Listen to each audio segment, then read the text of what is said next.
এই খ্যাত সৈয়দ টিপু সুলতানের বাগানের আমের বর্তমান অবস্থা।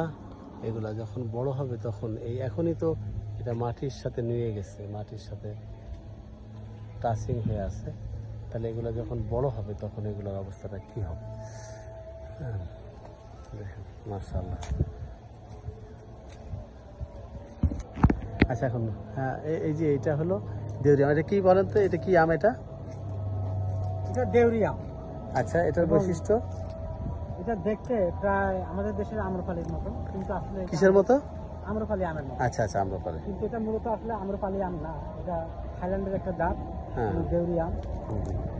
এই আমটা খাওয়ার দিকে এতটাই সুমিষ্ট এবং সুঘ্রাণ এবং আঁশবিহীন, সেটা আসলে প্র্যাকটিক্যালি ভাবে না খাইলে, না দেখলে সেটা আসলে বর্ণনা করে শেষ করা যাবে না।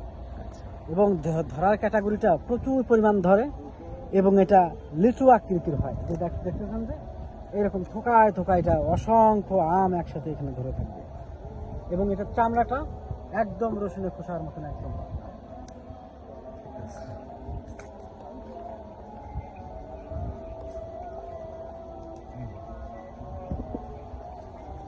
এটা বাড়ি ফল, এটাও অনেক ফলন আসছে মাশাআল্লাহ।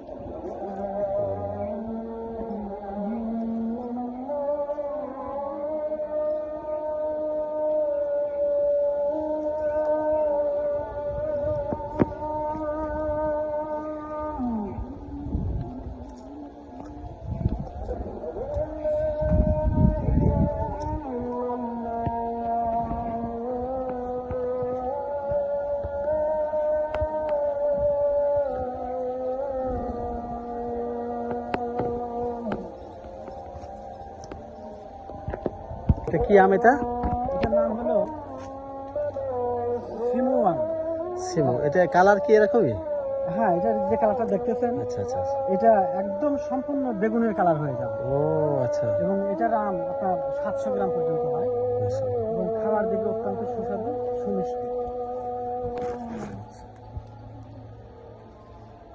ঠিক আছে দর্শক, ইনশাআল্লাহ আগামীতে আরো সুন্দর সুন্দর ভিডিও দেখার জন্য আপনারা সাবস্ক্রাইব করে রাখেন। আর আগামীতে আরো সুন্দর সুন্দর ভিডিও নিয়ে ইনশাআল্লাহ আপনাদের মাঝে উপস্থিত হব, আপনারা দেখবেন।